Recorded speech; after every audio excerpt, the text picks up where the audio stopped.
Assalamualaikum warahmatullahi wabarakatuh. Salam sejahtera bagi kita semua. Om Swastiastu, Namo Buddhaya, salam kebajikan, dan salam Pancasila. Yang terhormat Bapak dosen serta teman-teman yang saya banggakan. Perkenalkan diri, saya Rahmat Abraham Putra Manurung dari Program Studi Administrasi Pemerintahan Daerah. Pada kesempatan kali ini, saya akan menyampaikan pemaparan mengenai praktikum penyusunan laporan keterangan pertanggungjawaban LKPJ Kepala Daerah kepada Dewan Perwakilan Rakyat Daerah atau DPRD, di mana sebagai dosen pembimbing Profesor Dr. Fernandes Simanusong, STP SAP MSI. Dalam video ini, saya akan menjelaskan beberapa aspek penting yang berkaitan dengan topik pembahasan, mulai dari pengertian, tujuan, manfaat, hingga analisis terhadap permasalahan dan implementasinya. Saya berharap pemaparan yang saya sampaikan dapat memberikan informasi dan menambah wawasan bagi kita semua.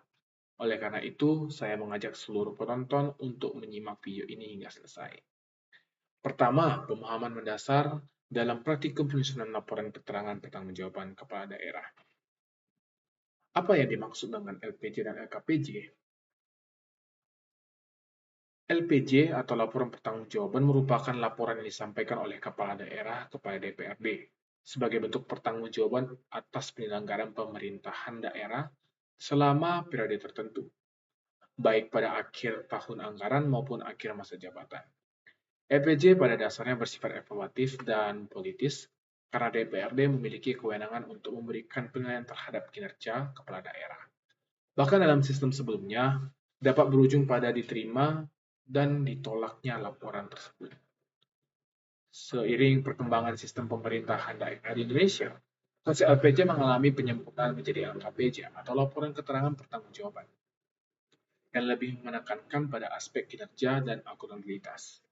LKPJ sebagaimana diatur dalam Undang-Undang Nomor 23 Tahun 2012 tentang Pemerintahan Daerah merupakan laporan yang disampaikan oleh kepala daerah kepada DPRD yang memuat hasil penyelenggaraan urusan pemerintahan yang menjadi kewenangan daerah selama 1 tahun anggaran. Ketentuan ini diperjelas dalam Peraturan Pemerintah Nomor 13 Tahun 2019 tentang laporan dan evaluasi penyelenggaraan pemerintahan daerah. Ia menyatakan bahwa LKPJ berisi informasi mengenai capaian kinerja pemerintah daerah yang digunakan sebagai bahan evaluasi oleh DPRD. Berbeda dengan LPJ, LKPJ tidak berujung pada keputusan menerima atau menolak, melainkan menghasilkan rekomendasi DPRD yang bersifat konstruktif untuk perbaikan penyelenggaraan pemerintahan ke depan. Secara substansi, LKPJ memuat berbagai aspek penting seperti capaian kinerja, program dan kegiatan, realisasi anggaran yang meliputi pendapatan belanja dan pembiayaan serta permasalahan yang dihadapi pemerintah daerah beserta upaya penyelesaiannya. Selain itu, LKPJ juga memuat kebijakan strategis kepala daerah dan tindak lanjut terhadap rekomendasi DPRD pada tahun sebelumnya. Dengan demikian, LKPJ tidak hanya berfungsi sebagai laporan administratif, tetapi juga sebagai alat evaluasi yang komprehensif terhadap kinerja pemerintah daerah dalam 1 tahun anggaran. Tujuan utama penyusunan LKPJ adalah untuk mewujudkan akuntabilitas publik dan transparansi dalam penyelenggaraan pemerintahan daerah. Melalui LKPJ, pemerintah daerah dapat mempertanggungjawabkan pelaksanaan program dan penggunaan anggaran kepada masyarakat melalui DPRD. Selain itu, LKPJ juga menjadi sarana bagi DPRD dalam menjelaskan fungsi pengawasan sehingga dapat memberikan rekomendasi yang tepat untuk meningkatkan kualitas pelayanan publik dan efektivitas pembangunan daerah. Dalam praktiknya, seperti di Kota Pekanbaru, LKPJ disampaikan setiap tahun dalam rapat paripurna DPRD dan menjadi dasar evaluasi terhadap berbagai isu strategis daerah seperti pengelolaan sampah, pembangunan infrastruktur, dan peningkatan pelayanan kesehatan. Dengan demikian dapat disimpulkan bahwa LKPJ merupakan instrumen penting dalam sistem pemerintahan daerah yang modern karena lebih menekankan pada pendekatan kinerja, transparansi, dan perbaikan berkelanjutan. Keberadaan LKPJ juga memperkuat hubungan antara pemerintah daerah dan DPRD dalam kerangka check and balance, sehingga mampu mendorong terwujudnya tata kelola pemerintahan yang baik atau good governance.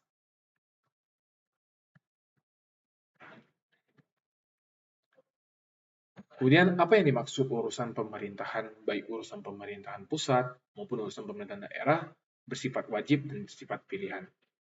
Ia menyangkut pelayanan dasar dan non-pelayanan dasar. Urusan pemerintahan merupakan kewenangan yang dimiliki oleh pemerintah, baik pemerintah pusat maupun pemerintah daerah, dalam mengatur dan mengurus kepentingan masyarakat sesuai dengan prinsip negara kesatuan Republik Indonesia.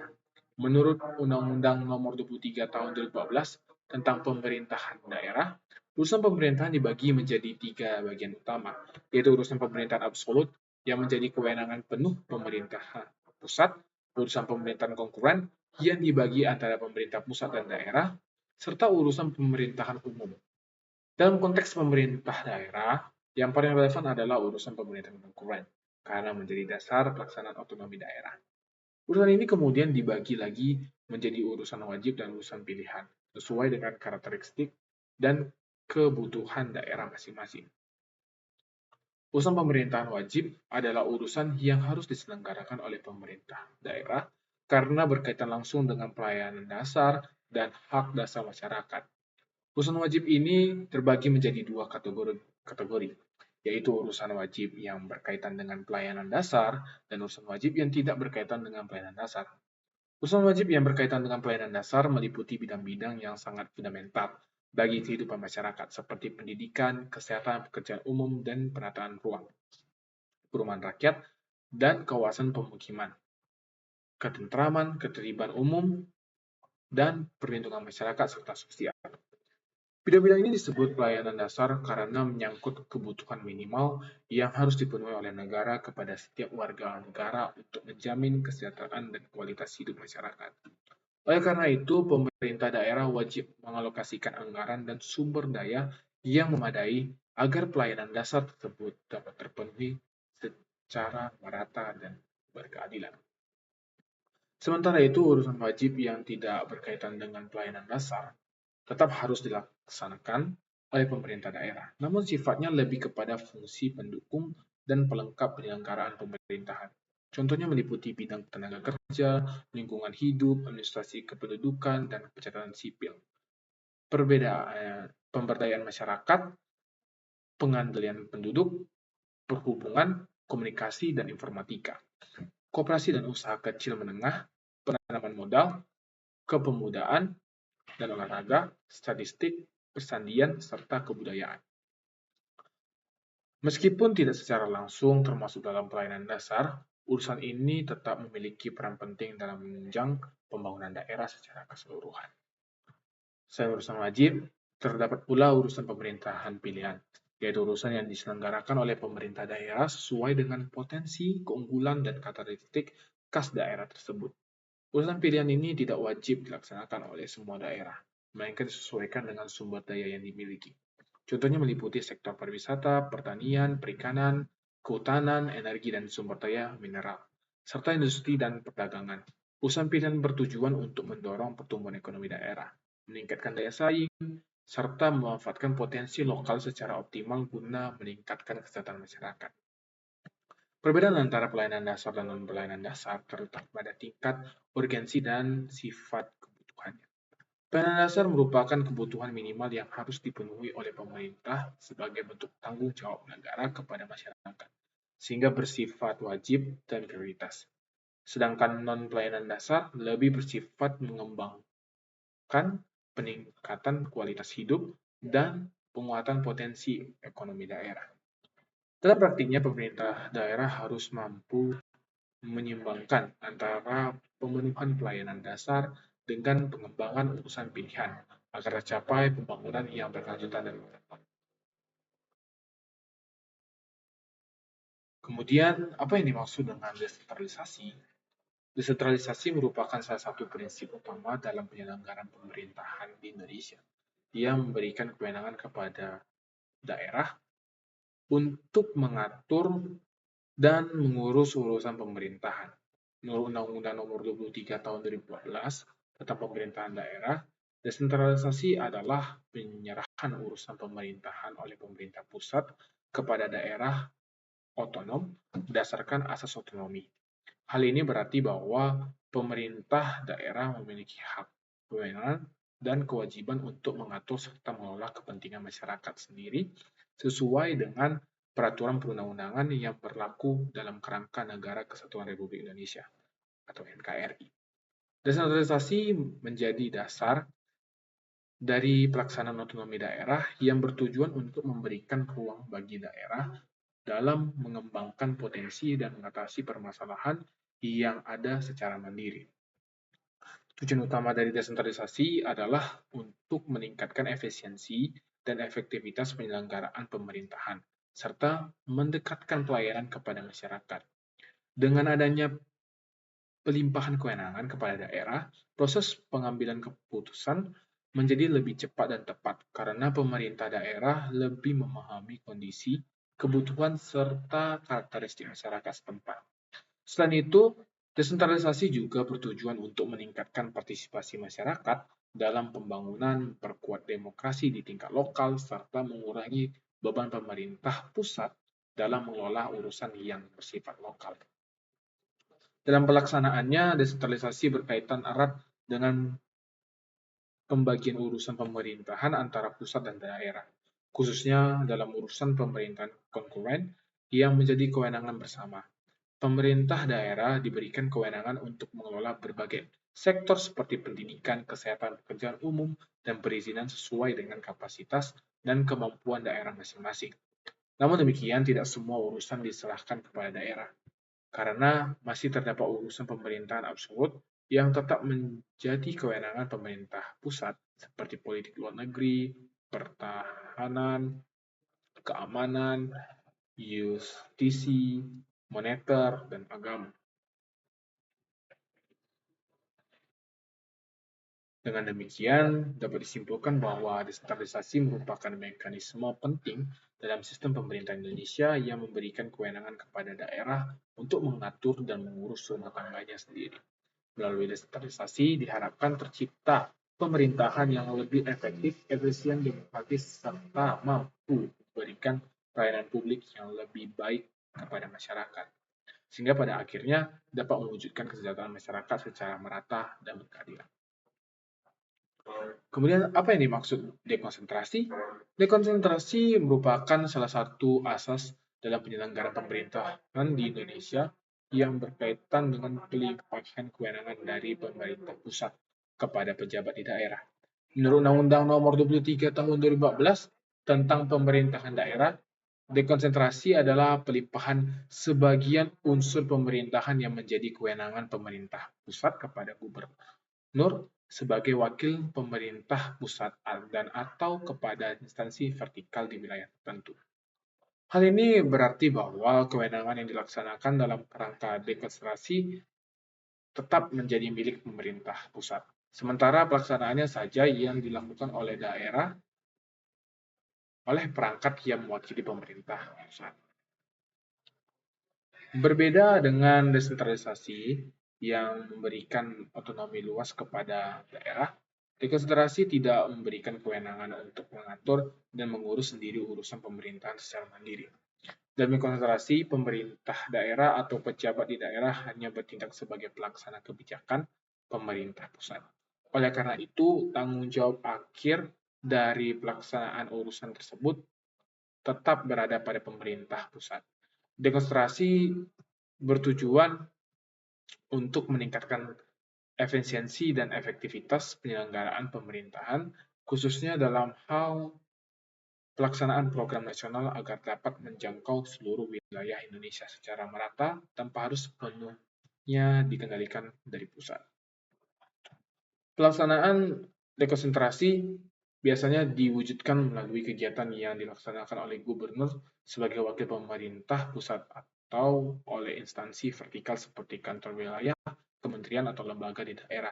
Contohnya meliputi pelaksanaan program nasional di bidang administrasi pemerintahan, pembinaan dan pengawasan terhadap pemerintah daerah, serta pelaksanaan urusan tertentu yang memerlukan kendali langsung dari pemerintah pusat. Dalam hal ini, pendanaan kegiatan dekonsentrasi biasanya berasal dari anggaran pendapatan dan belanja negara atau APBN, bukan dari anggaran pendapatan dan belanja daerah atau APBD. Kemudian, apa yang dimaksud tugas pembantuan? Tugas pembantuan merupakan salah satu asas dalam penyelenggaraan pemerintahan di Indonesia yang berkaitan dengan penugasan dari pemerintah pusat kepada daerah atau dari pemerintah daerah kepada desa untuk melaksanakan tugas tertentu. Menurut Undang-Undang Nomor 23 Tahun 2014, pemerintah pusat kepada daerah otonom untuk melaksanakan sebagian urusan pemerintahan yang menjadi kewenangan pemerintah pusat atau dari pemerintah daerah provinsi kepada kabupaten kota, serta dari pemerintah kabupaten kota kepada desa dengan kewajiban melaporkan dan mempertanggungjawabkan pelaksanaannya kepada yang memberikan penugasan. Hal ini menunjukkan bahwa dalam tugas pembantuan, kewenangan tetap berada pada pihak yang memberi tugas, sedangkan pihak yang menerima tugas hanya bertindak sebagai pelaksana. Berbeda dengan desentralisasi, yang memberikan otonomi kepada daerah, dan dekonsentrasi yang merupakan pelimpahan kewenangan kepada pejabat pusat di daerah, tugas pembantuan lebih bersifat penugasan administratif yang spesifik dan terbatas. Tujuan dari tugas pembantuan adalah meningkatkan efektivitas dan efisiensi penyelenggaraan pemerintahan, khususnya dalam pelaksanaan program atau kegiatan yang membutuhkan keterlibatan pemerintah daerah karena lebih dekat dengan masyarakat dan kondisi lapangan. Dengan adanya tugas pembantuan, diharapkan program pemerintah pusat dapat dilaksanakan secara lebih optimal di daerah tanpa harus mengurangi kendali pemerintah pusat terhadap kebijakan tersebut. Dalam pelaksanaannya, tugas pembantuan biasanya disertai dengan pembiayaan, sarana dan prasarana, serta sumber daya manusia yang berasal dari pemberi tugas. Selain itu, penerima tugas pembantuan wajib menyampaikan laporan pelaksanaan serta pertanggungjawaban kepada pemberi tugas sebagai bentuk akuntabilitas. Hal yang menjadi pembeda utama dengan desentralisasi karena dalam tugas pembantuan tidak dapat kewenangan untuk membuat kebijakan sendiri, melainkan hanya menjalankan tugas sesuai dengan petunjuk dan ketentuan yang telah ditetapkan. Kemudian, apa yang dimaksud dengan penugasan? Penugasan merupakan salah satu bentuk hubungan kerja antara pemerintah pusat dan pemerintah daerah dalam penyelenggaraan pemerintah, khususnya dalam rangka pelaksanaan program-program yang bersifat nasional. Secara umum, penugasan dapat diartikan sebagai pemberian tugas dari pemerintah pusat kepada pemerintah daerah untuk melaksanakan kegiatan atau program tertentu sesuai dengan kebijakan nasional. Meskipun istilah penugasan sering disandingkan dengan tugas pembantuan, secara konseptual penugasan memiliki makna yang lebih umum sebagai bentuk instruksi atau mandat dari pemerintah yang lebih tinggi kepada pemerintah yang lebih rendah untuk melaksanakan suatu kegiatan tertentu. Dalam kerangka Undang-Undang Nomor 23 Tahun 2014 tentang Pemerintahan Daerah, penugasan pada dasarnya sejalan dengan prinsip tugas pembantuan, di mana pelaksanaan tugas dilakukan oleh daerah, namun kewenangan dan tanggung jawab utama tetap berada pada pemerintah pusat sebagai pemberi tugas. Penugasan bertujuan untuk memastikan bahwa program-program nasional dapat dilaksanakan secara efektif hingga ke daerah, dengan memanfaatkan kedekatan pemerintah daerah terhadap masyarakat dan kondisi lapangan.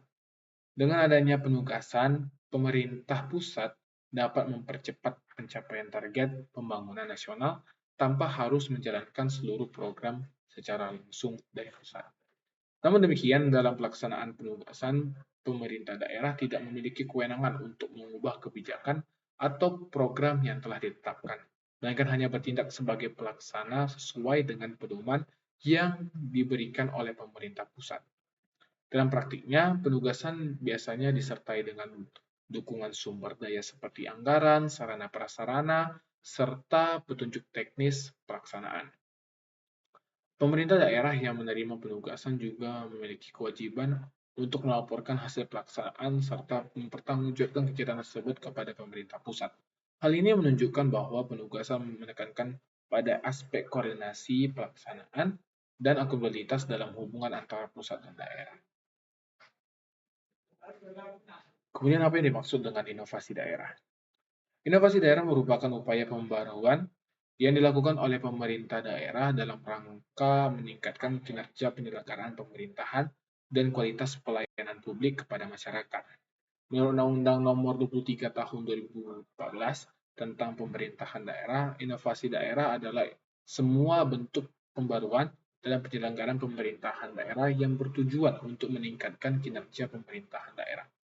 Ketentuan ini kemudian dipertegas dalam Peraturan Pemerintah Nomor 38 Tahun 2017 tentang inovasi daerah yang menyatakan bahwa inovasi daerah meliputi berbagai bentuk pembaruan, baik dalam tata kelola pemerintahan, pelayanan publik, maupun dalam bentuk kebijakan daerah lainnya yang memberikan manfaat bagi masyarakat. Inovasi daerah bertujuan untuk mendorong pemerintah daerah agar lebih kreatif, adaptif, dan responsif terhadap kebutuhan masyarakat serta perkembangan zaman. Dengan adanya inovasi pemerintahan daerah, diharapkan mampu meningkatkan efisiensi dan efektivitas pelayanan, mempercepat proses birokrasi, serta menciptakan solusi terhadap berbagai permasalahan yang dihadapi masyarakat. Inovasi juga menjadi salah satu indikator penting dalam mewujudkan transformasi birokrasi dan tata kelola pemerintahan yang baik, atau good governance. Karena menekankan pada hasil, output, dan outcome yang dirasakan langsung oleh masyarakat. Bentuk inovasi daerah sangat beragam, antara lain inovasi dalam pelayanan publik berbasis teknologi atau digitalisasi, penyederhanaan prosedur administrasi, peningkatan transparansi melalui sistem informasi, serta pengembangan program-program kreatif yang sesuai dengan potensi daerah. Dalam pelaksanaannya, inovasi daerah harus memenuhi prinsip-prinsip seperti efisiensi, efektivitas, peningkatan kualitas pelayanan, tidak menimbulkan konflik kepentingan, serta dapat dipertanggungjawabkan secara hukum dan administratif. Selain itu, inovasi daerah juga harus memberikan manfaat nyata bagi masyarakat dan dapat direplikasi atau dikembangkan lebih lanjut. Kemudian apa yang dimaksud dengan RPJPD? RPJPD, Rencana Pembangunan Jangka Panjang Daerah, merupakan dokumen perencanaan pembangunan daerah yang memuat arah kebijakan pembangunan untuk jangka waktu 20 tahun. RPJPD menjadi pedoman utama dalam menentukan visi, misi, dan arah pembangunan daerah secara berkelanjutan. Menurut Undang-Undang Nomor 25 Tahun 2004 tentang Sistem Perencanaan Pembangunan Nasional, RPJPD adalah dokumen perencanaan pembangunan daerah untuk periode 20 tahun yang memuat visi, misi, dan arah pembangunan daerah yang mengacu pada Rencana Pembangunan Jangka Panjang Nasional atau RPJPN. Selain itu, dalam Undang-Undang Nomor 23 Tahun 2014 tentang Pemerintahan Daerah juga ditegaskan bahwa RPJPD menjadi dasar dalam penyusunan Rencana Pembangunan Jangka Menengah Daerah (RPJMD) yang disusun setiap 5 tahun sesuai dengan masa jabatan kepala daerah. RPJPD memiliki peran yang sangat strategis karena menjadi landasan utama dalam menentukan arah pembangunan daerah dalam jangka panjang. Dokumen ini berisi gambaran kondisi daerah saat ini, proyeksi kondisi masa depan, serta strategi pembangunan yang akan dilakukan untuk mencapai tujuan pembangunan daerah. RPJPD juga memuat sasaran pokok pembangunan, arah kebijakan, serta prioritas pembangunan yang akan dilaksanakan secara bertahap dan berkesinambungan. Dengan adanya RPJPD, pembangunan daerah tidak bersifat sporadis atau jangka pendek, melainkan terencana secara sistematis dan berkelanjutan. Dalam penyusunannya, RPJPD harus memperhatikan berbagai aspek seperti kondisi geografis, potensi sumber daya alam, sumber daya manusia, serta permasalahan yang dihadapi daerah. Selain itu, RPJPD juga harus selaras dengan kebijakan pembangunan nasional agar tercipta sinkronisasi antara pusat dan daerah. Dokumen ini biasanya dijabarkan lebih lanjut ke dalam RPJMD yang berlaku selama 5 tahun, serta menjadi dasar dalam penyusunan rencana kerja tahunan pemerintah daerah atau RKPD. Selanjutnya, apa yang dimaksud dengan RPJMD? RPJMD atau Rencana Pembangunan Jangka Menengah Daerah merupakan dokumen perencanaan pembangunan daerah untuk jangka waktu 5 tahun yang disusun sesuai dengan masa jabatan kepala daerah. RPJMD menjadi pedoman utama dalam pelaksanaan pembangunan daerah selama periode kepemimpinan kepala daerah yang sedang menjabat. Menurut Undang-Undang Nomor 25 Tahun 2004 tentang Sistem Perencanaan Pembangunan Nasional, RPJMD adalah penjabaran dari visi, misi, dan program kepala daerah yang memuat tujuan, sasaran strategi, arah kebijakan pembangunan daerah, serta keuangan daerah, dan program perangkat daerah untuk jangka waktu 5 tahun. Ketentuan ini juga diperkuat dalam Undang-Undang Nomor 23 Tahun 2014 tentang Pemerintahan Daerah yang menyatakan bahwa RPJMD disusun sebagai pedoman dalam penyelenggaraan pemerintahan dan pembangunan daerah selama masa jabatan kepala daerah.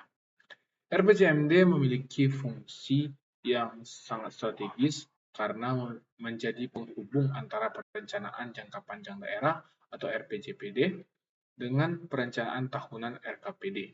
RPJMD berisi penjabaran lebih operasional dari arah pembangunan jangka panjang yang telah ditetapkan dalam RPJPD sekaligus memuat program-program prioritas yang akan dilaksanakan oleh pemerintah daerah dalam 5 tahun.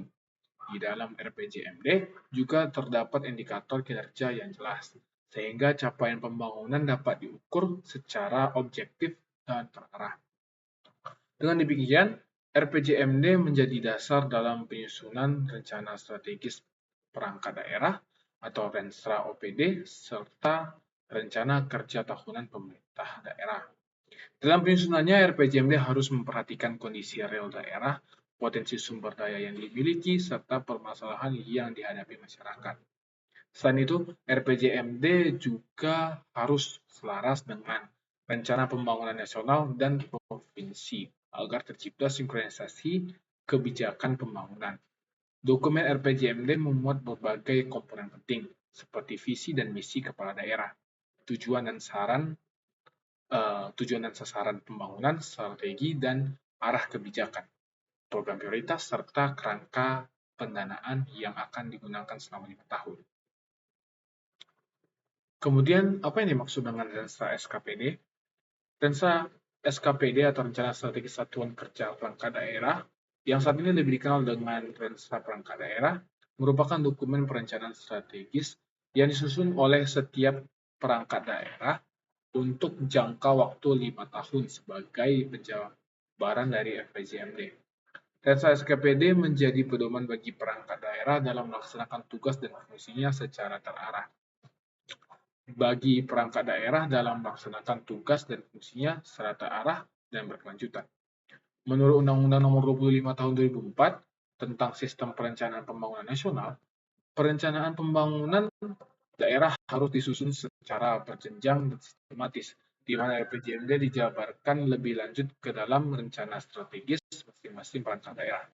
Ketentuan ini juga diperkuat dalam Undang-Undang Nomor 23 Tahun 2014 tentang Pemerintahan Daerah yang menegaskan bahwa perangkat daerah memiliki peran penting dalam melaksanakan urusan pemerintahan yang menjadi kewenangan sesuai dengan perencanaan yang telah ditetapkan.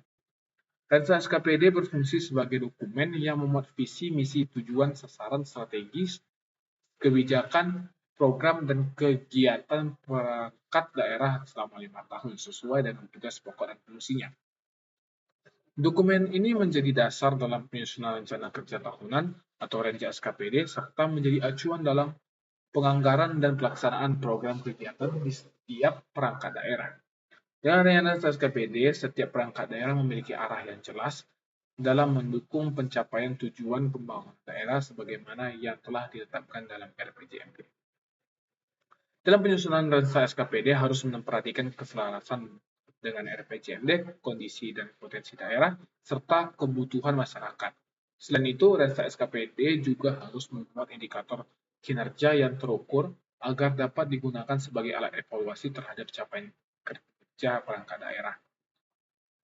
Hal ini penting untuk memastikan bahwa setiap program dan kebijakan yang dilaksanakan benar-benar memberikan kontribusi terhadap pencapaian tujuan pembangunan daerah secara keseluruhan. Kemudian ada apa yang dimaksud RKPD dan SPM. RKPD, Rencana Kerja Pemerintah Daerah, dan SPM, Standar Pelayanan Minimal, merupakan dua instrumen penting dalam penyelenggaraan pemerintahan daerah yang saling berkaitan dalam perencanaan dan pelaksanaan pelayanan publik. RKPD adalah dokumen perencanaan pembangunan daerah untuk jangka waktu 1 tahun yang menjadi pedoman bagi pemerintah daerah dalam melaksanakan program dan kegiatan pembangunan. Menurut Undang-Undang Nomor 25 Tahun 2004 tentang Sistem Perencanaan Pembangunan Nasional, RKPD merupakan penjabaran dari RPJMD yang memuat prioritas pembangunan daerah, rencana kerja, serta kerangka pendanaan untuk 1 tahun anggaran. Selain itu, dalam Undang-Undang Nomor 23 Tahun 2014 tentang Pemerintahan Daerah, ditegaskan bahwa RKPD menjadi dasar dalam penyusunan anggaran pendataan dan belanja daerah atau APBD, sehingga memiliki peran yang sangat strategis dalam menentukan arah kebijakan pembangunan tahunan. RKPD berfungsi sebagai penghubung antara perencanaan jangka menengah (RPJMD) dengan pelaksanaan tahunan, sehingga seluruh program dan kegiatan yang dilaksanakan oleh perangkat daerah harus mengacu pada RKPD. Dokumen ini memuat prioritas pembangunan daerah yang disusun berdasarkan kebutuhan masyarakat, hasil evaluasi kinerja tahun sebelumnya, serta sinkronisasi dengan kebijakan pemerintah pusat dan provinsi. Dengan demikian, RKPD menjadi alat penting dalam memastikan bahwa pembangunan daerah berjalan secara terarah, terukur, dan sesuai dengan kemampuan keuangan daerah. Sementara itu, SPM atau Standar Pelayanan Minimal merupakan ketentuan mengenai jenis dan mutu pelayanan dasar yang wajib diperoleh setiap warga negara secara minimal. Dalam Undang-Undang Nomor 23 Tahun 2014 tentang Pemerintahan Daerah, dijelaskan bahwa pemerintah daerah wajib memberikan pelayanan dasar kepada masyarakat sesuai dengan standar pelayanan minimal yang telah ditetapkan oleh pemerintah pusat. SPM mencakup berbagai bidang pelayanan dasar seperti pendidikan, kesehatan, pekerjaan umum, perumahan rakyat, ketentraman dan ketertiban umum, serta sosial. SPM menjadi tolak ukur bagi pemerintah daerah dalam memberikan pelayanan kepada masyarakat, agar kualitas dan cakupan pelayanan dapat terpenuhi secara merata dan berkeadilan. Dalam pelaksanaannya, RKPD dan SPM memiliki hubungan yang erat, karena RKPD menjadi sarana untuk merencanakan program dan kegiatan yang bertujuan memenuhi SPM. Artinya, pemerintah daerah harus memastikan bahwa prioritas pembangunan yang dituangkan dalam RKPD telah mengakomodasi pemenuhan standar pelayanan minimal bagi masyarakat. Dengan demikian, RKPD tidak hanya berfungsi sebagai dokumen perencanaan, tetapi juga sebagai instrumen untuk menjamin terpenuhinya hak-hak dasar masyarakat. Kemudian apa yang dimaksud dengan Renja SKPD? Renja SKPD atau Rencana Kerja Satuan Kerja Perangkat Daerah yang saat ini dikenal sebagai Renja Perangkat Daerah merupakan dokumen perencanaan tahunan yang disusun oleh setiap perangkat daerah sebagai penjabaran dari RKPD. Renja SKPD menjadi pedoman operasional bagi perangkat daerah dalam melaksanakan program dan kegiatan selama 1 tahun anggaran. Menurut Undang-Undang Nomor 25 Tahun 2004 tentang Sistem Perencanaan Pembangunan Nasional, perencanaan pembangunan daerah dilakukan secara berjenjang, di mana RKPD dijabarkan lebih lanjut ke dalam rencana kerja perangkat daerah yang memuat program kegiatan dan anggaran tahunan. Ketentuan ini juga diperkuat dalam Undang-Undang Nomor 23 Tahun 2014 tentang pemerintahan daerah yang menegaskan bahwa perangkat daerah memiliki tanggung jawab dalam melaksanakan urusan pemerintahan sesuai dengan perencanaan yang telah ditetapkan. Renja SKPD berfungsi sebagai dokumen yang memuat rencana program dan kegiatan, indikator kinerja, target capaian, serta kebutuhan anggaran perangkat daerah dalam 1 tahun. Dokumen ini disusun berdasarkan Renstra SKPD dan mengacu pada prioritas pembangunan daerah yang tertuang dalam RKPD. Dengan demikian, Renja SKPD menjadi jembatan antara perencanaan strategis jangka menengah dengan pelaksanaan operasional tahunan, sehingga seluruh kegiatan yang dilakukan oleh perangkat daerah dapat berjalan secara terarah dan sesuai dengan tujuan pembangunan daerah. Dalam penyusunannya, Renja SKPD harus memperhatikan hasil evaluasi kinerja tahunan sebelumnya, kebutuhan masyarakat, serta kemampuan keuangan daerah. Selain itu, Renja SKPD juga harus selaras dengan kebijakan nasional dan provinsi agar tercipta sinkronisasi pembangunan. Dokumen ini menjadi dasar dalam penyusunan rencana kerja dan anggaran atau RKA. perangkat daerah yang kemudian akan menjadi bagian dari APBD. Oleh karena itu, kerja SKPD memiliki peran yang sangat penting dalam menentukan keberhasilan pelaksanaan program dan kegiatan pemerintah daerah.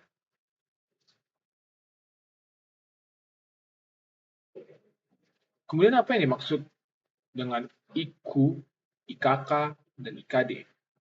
IKU indikator kinerja utama, IKK indikator kinerja kunci, dan IKD indikator kinerja daerah.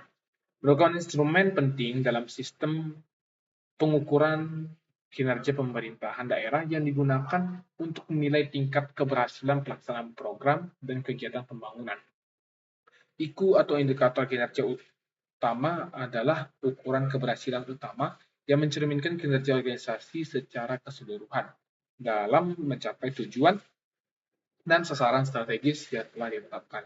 IKU biasanya ditetapkan pada tingkat kepala daerah maupun perangkat daerah sebagai tolak ukur utama dalam menilai capaian kinerja selama periode tertentu. Penetapan IKU mengacu pada dokumen perencanaan seperti RPJMD dan Restra Perangkat Daerah, serta digunakan dalam perjanjian kinerja sebagai dasar evaluasi kinerja aparatur pemerintah. Sementara itu, IKK indikator kinerja kunci merupakan indikator yang digunakan untuk mengukur capaian kinerja pada tingkat program, kegiatan, atau subkegiatan yang lebih spesifik. IKK berfungsi sebagai indikator pendukung yang menjelaskan secara lebih rinci bagaimana suatu program atau kegiatan dapat berkontribusi terhadap pencapaian IKU. Dengan adanya IKK, proses pengukuran kinerja menjadi lebih terstruktur dan terukur karena setiap tahapan pelaksanaan kegiatan memiliki indikator yang jelas. IKK biasanya digunakan oleh perangkat daerah dalam menyusun laporan kinerja serta dalam proses evaluasi internal organisasi.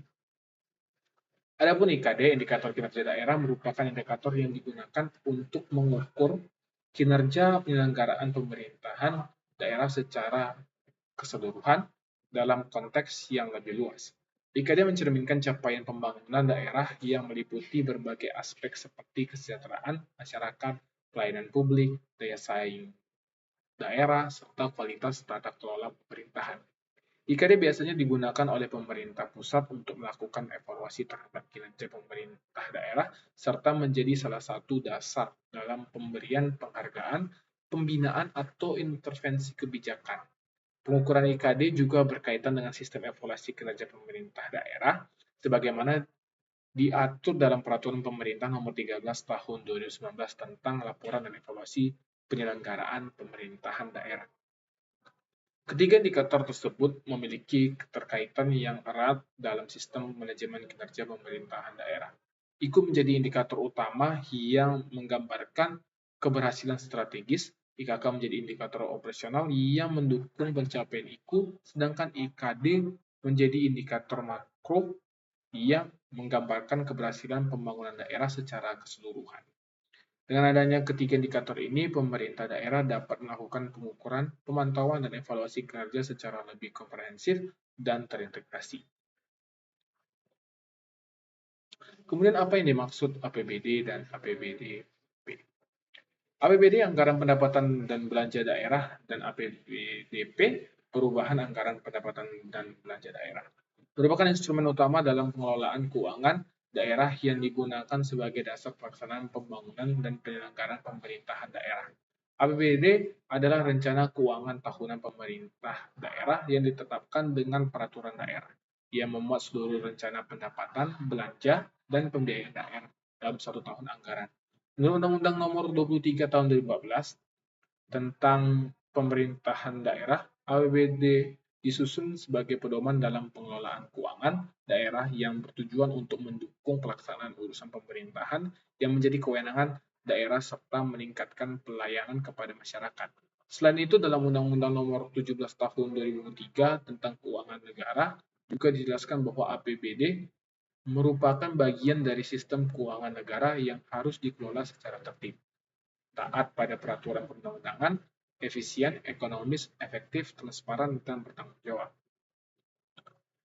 APBD memiliki fungsi yang sangat penting antara lain sebagai alat perencanaan, pengendalian, dan evaluasi kinerja pemerintah daerah.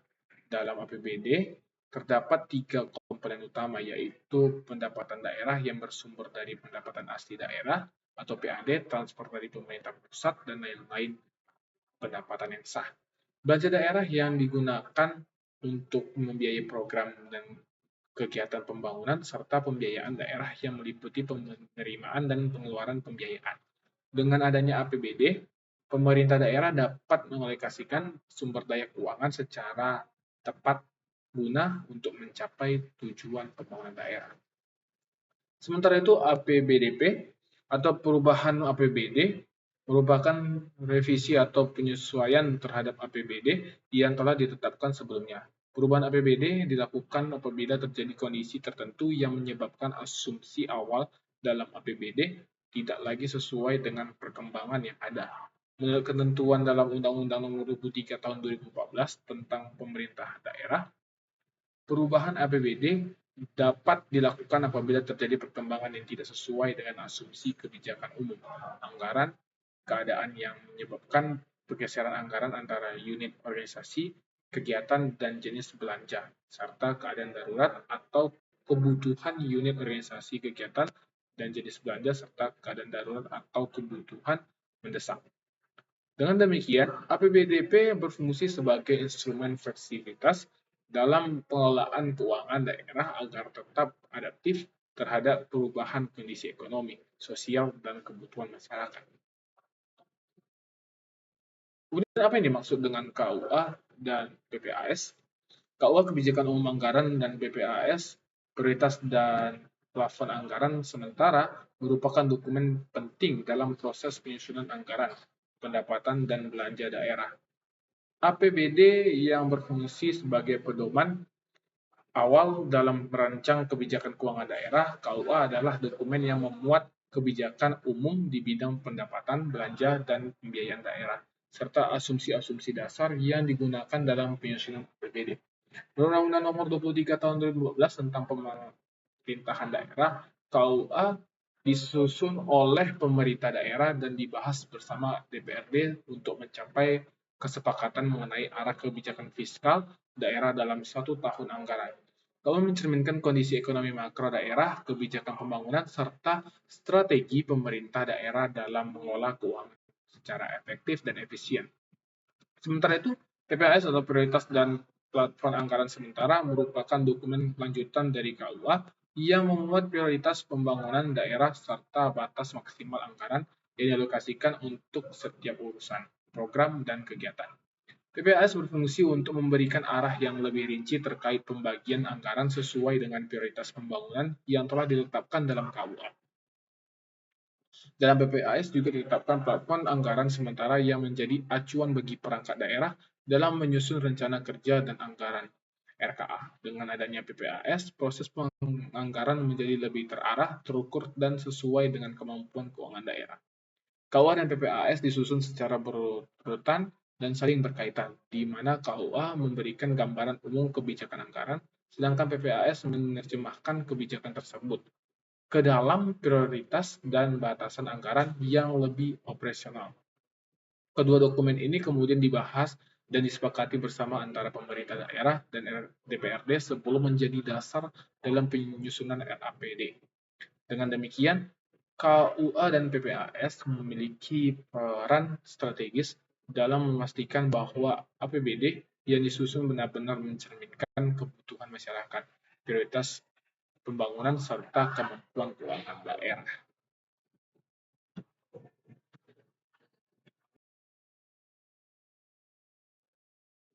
Selanjutnya, apa yang dimaksud dengan pendapatan daerah?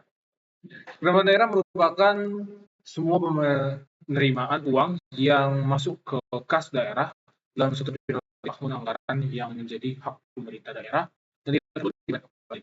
Pendapatan daerah menjadi salah satu komponen utama dalam anggaran pendapatan dan belanja daerah APBD yang digunakan untuk membiayai penyelenggaraan pemerintahan dan pembangunan daerah.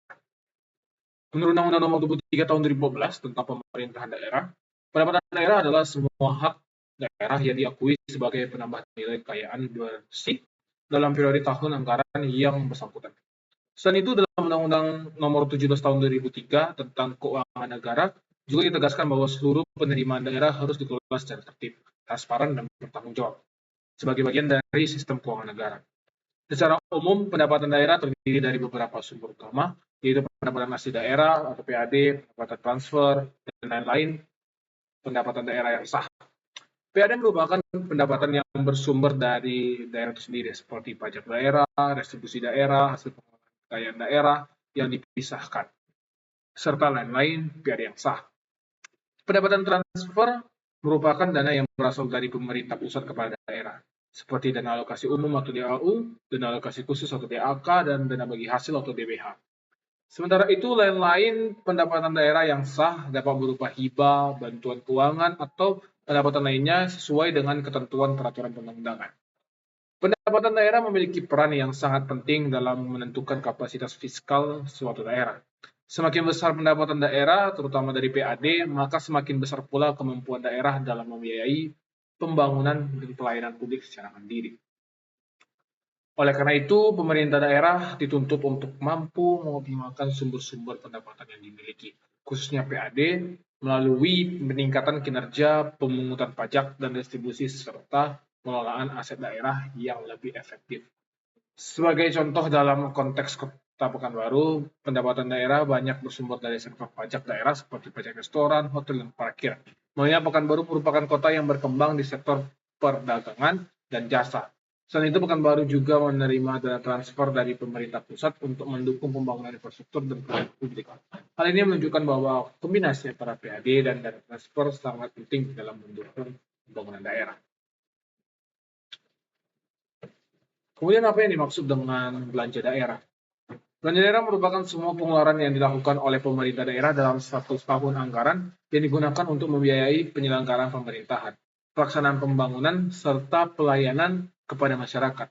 Belanja daerah menjadi salah satu komponen utama dalam anggaran pendapatan dan belanja daerah atau APBD yang mencerminkan prioritas kebijakan dan program pemerintah daerah. Menurut Undang-Undang Nomor 23 Tahun 2014 tentang pemerintah daerah, belanja daerah adalah semua kewajiban daerah yang diakui sebagai pengurangan nilai kekayaan bersih dalam periode tahun anggaran yang bersangkutan. Selain itu, dalam Undang-Undang Nomor 17 Tahun 2003 tentang keuangan negara ditegaskan bahwa pengelolaan belanja daerah harus dilakukan secara tertib, taat pada peraturan perundangan, efisien, ekonomis, efektif, transparan, dan bertanggung jawab. Secara umum, belanja daerah dibagi menjadi beberapa jenis antara lain belanja operasi, belanja modal, belanja tidak terduga, dan belanja transfer. Belanja operasi merupakan pengeluaran untuk kebutuhan rutin pemerintahan seperti gaji pegawai, belanja barang dan jasa, serta subsidi dan hibah. Belanja modal digunakan untuk pengadaan aset tetap seperti pembangunan infrastruktur jalan, jembatan, gedung, dan fasilitas publik lainnya yang memiliki manfaat jangka panjang. Belanja tidak terduga dialokasikan untuk keadaan darurat seperti bencana alam atau kebutuhan mendesak lainnya. Sedangkan belanja transfer merupakan pengeluaran dari pemerintah daerah kepada pemerintah daerah lain atau kepada desa dalam bentuk bantuan keuangan. Belanja daerah memiliki peran yang sangat penting dalam menentukan keberhasilan pembangunan daerah, karena melalui belanja inilah pemerintah daerah dapat merealisasikan program dan kegiatan yang telah direncanakan. Oleh karena itu, pengalokasian belanja daerah harus dilakukan secara tepat sasaran dan sesuai dengan prioritas pembangunan, terutama dalam pemenuhan pelayanan dasar seperti pendidikan, kesehatan, dan infrastruktur. Selain itu, pemerintah daerah juga dituntut untuk meningkatkan efisiensi dan efektivitas dalam penggunaan anggaran agar memberikan manfaat yang maksimal bagi masyarakat. Kemudian apa yang dimaksud dengan pembiayaan dalam APBD? Pembiayaan dalam APBD merupakan seluruh transaksi keuangan daerah yang dimaksudkan untuk menutup defisit anggaran atau memanfaatkan surplus anggaran dalam satu tahun anggaran. Berbeda dengan pendapatan dan belanja daerah, pembiayaan tidak secara langsung mencerminkan penerimaan atau pengeluaran yang berdampak pada kekayaan bersih daerah, melainkan sebagai mekanisme penyeimbang antara pendapatan dan belanja. Menurut Undang-Undang Nomor 23 Tahun 2012 tentang pemerintah daerah, pembiayaan daerah adalah setiap penerimaan yang perlu dibayar kembali dan atau pengeluaran yang akan diterima kembali, baik pada tahun anggaran yang bersangkutan maupun pada tahun-tahun anggaran berikutnya. Ketentuan ini juga sejalan dengan Undang-Undang Nomor 17 Tahun 2003 tentang Keuangan Negara yang menegaskan bahwa pembiayaan merupakan bagian dari struktur APBD yang berfungsi untuk menjaga keseimbangan anggaran. Secara umum, pembiayaan daerah terdiri dari dua komponen utama, yaitu penerimaan pembiayaan dan pengeluaran pembiayaan. Penerimaan pembiayaan antara lain berasal dari sisa lebih perhitungan anggaran atau SILPA tahun sebelumnya. Pencairan dana cadangan, hasil penjualan kekayaan daerah yang dipisahkan, serta penerimaan pinjaman daerah. Sementara itu, pengeluaran pembiayaan meliputi pembentukan dana cadangan, penyertaan modal atau investasi pemerintah daerah kepada badan usaha milik daerah atau BUMD, serta pembayaran pokok utang daerah. Dengan adanya pembiayaan, pemerintah daerah memiliki fleksibilitas dalam mengelola keuangan, terutama ketika terjadi ketidakseimbangan antara pendapatan dan belanja. Peran pembiayaan dalam APBD sangat penting karena menjadi instrumen untuk menjaga stabilitas keuangan daerah. Apabila terjadi defisit anggaran, maka pembiayaan digunakan untuk menutup kekurangan tersebut, misalnya melalui pemanfaatan silpa atau pinjaman daerah. Sebaliknya, apabila terjadi surplus anggaran, maka kelebihan tersebut dapat dimanfaatkan untuk kegiatan pembiayaan seperti pembentukan dana cadangan atau investasi daerah. Oleh karena itu, pengelolaan pembiayaan harus dilakukan secara hati-hati dan sesuai dengan prinsip kehati-hatian agar tidak menimbulkan risiko keuangan di masa depan. Kemudian apa yang dimaksud dengan ASN? ASN atau aparatur sipil negara merupakan profesi bagi pegawai yang bekerja pada instansi pemerintah yang terdiri dari pegawai negeri sipil atau PNS dan pegawai pemerintah dengan perjanjian kerja atau P3K. ASN memiliki peran penting sebagai pelaksana kebijakan publik, pelayanan publik, serta perekat dan pemersatu bangsa. Menurut Undang-Undang Nomor 5 Tahun 2012 tentang aparatur sipil negara, ASN adalah profesi bagi pegawai negeri sipil dan pegawai pemerintah dengan perjanjian bekerja yang bekerja pada instansi pemerintah. Hal ini menunjukkan bahwa ASN bukan sekedar pegawai administratif, tetapi merupakan unsur utama dalam penyelenggaraan pemerintahan yang profesional dan berintegritas.